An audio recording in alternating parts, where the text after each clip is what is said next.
What's up, YouTube? Welcome to the Counting Wisdom podcast. As the days go on, I think many of us can be like, hey, when is the rapture happening? What's God's timeline of, kind of end times? And so I think this is why, Jesus said he's coming like a thief in the night. And I think it can really apply to, not only those that are just unbelievers and, completely oblivious to end times, but I think it can also apply to us in the church that we just don't fully know. And so, I think it's important to, continue to strive to be ready all the time. Now,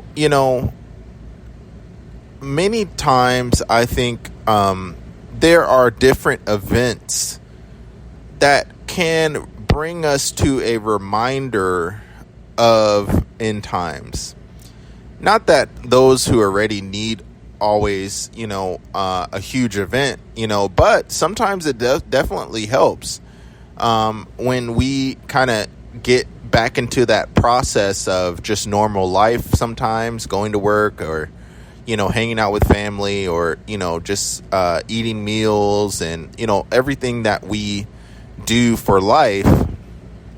Sometimes when we see different warning signs, I think those warning signs can be helpful. One thing that I wanted to kind of highlight, I saw an article that an 80-year-old woman was basically gored to death because she was near a bison at Yellowstone Park. And I just saw this today.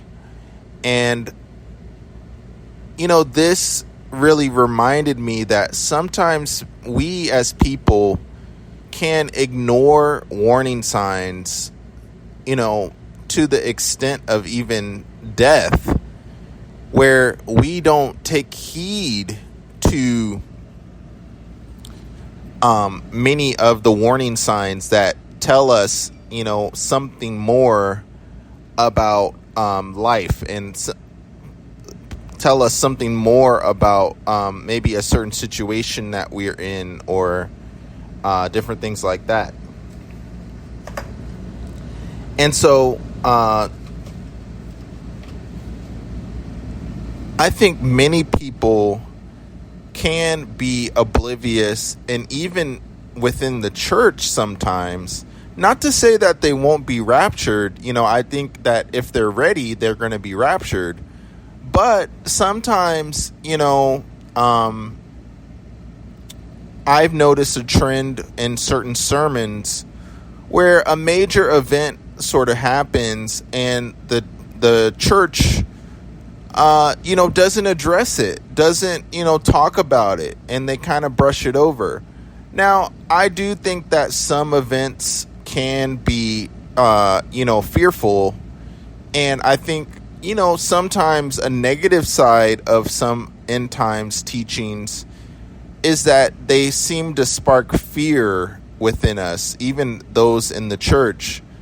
And I don't think that's right either, where we are making each other afraid of, even going outside of our house because, of how bad we're saying the world is.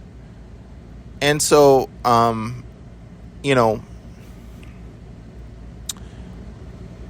still, we need to at least see the warning signs and not always brush them off in our mind.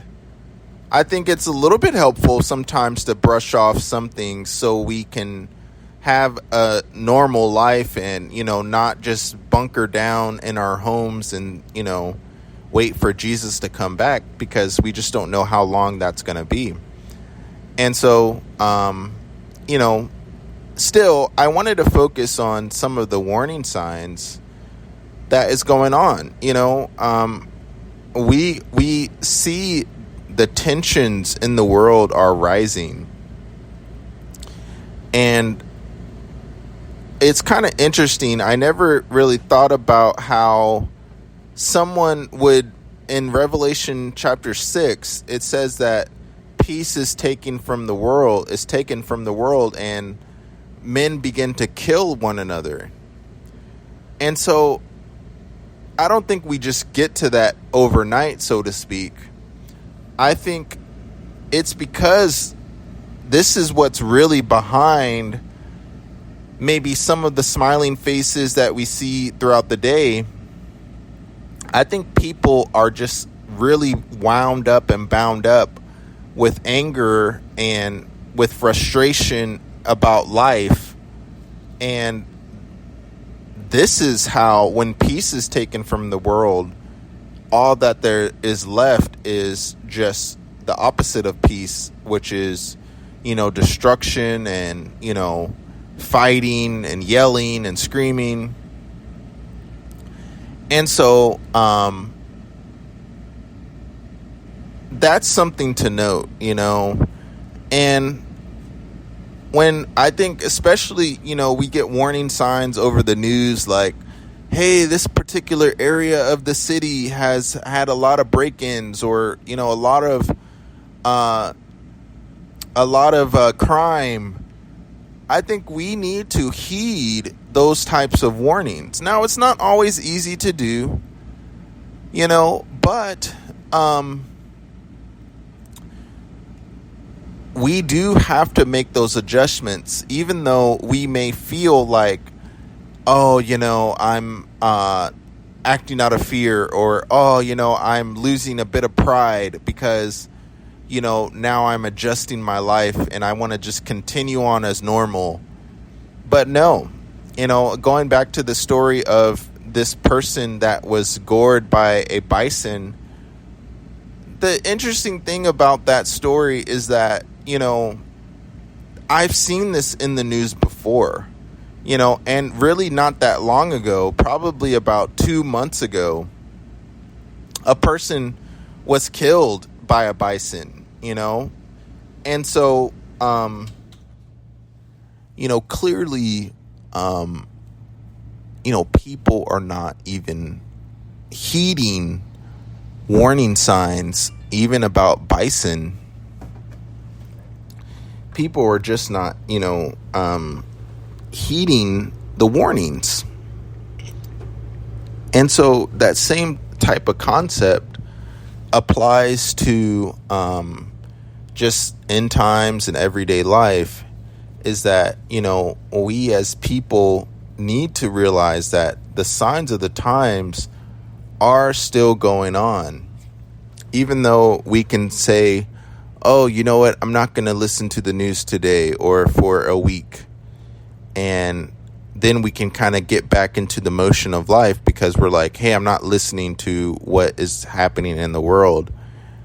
But, I think a downside of that is that we can start to become sort of oblivious to, just some of the signs of the times. And we start to just not really prepare for those types of, things happening. And so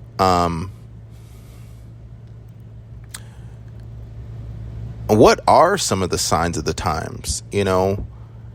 I think, the world wars that are going on, there's just a high intensity of wars. We have Russia and Ukraine that I think we're going on the third or fourth year of Russia and Ukraine fighting. We have tension between China and Taiwan. We have obviously Israel and Hamas. It's not really dying down, even though people are pushing to sort of die down the tension. It just goes to show you that, what happened on October 7th was, so bad that, it can't just, be briefly brushed over like, oh, let's go back to a ceasefire. And, I kind of made a point on another podcast about, the point of no return, in that, I feel like we have passed that point of no return. Maybe we're not too far down the road, but, we're past a point where things are just going to settle down sort of peacefully. And that's just my opinion. But, all of these, things are adding up. When you look at what happened on October 7th, it makes, what happened before that fall into some sort of context, because months or maybe even a year before that, Hamas launched, it was almost an unprecedented amount of rockets at Israel. And when I reflect on this, now I see that it was a sign that something greater was coming.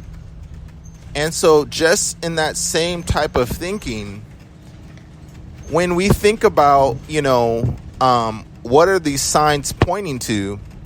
Yeah, many people are trying to say, oh, let's go back to normal life. And I do believe that the Bible teaches that at some point people are going to be saying peace and safety. But it continues to say that then sudden destruction will come on people. And so there's a saying that, there's always calm before the storm. And so I think that same type of concept is going to hold true. And that's what the Bible really says, is that, these signs are pointing to something big coming. We can't forget the worldwide pandemic, that took out a lot of people in such a short period of time.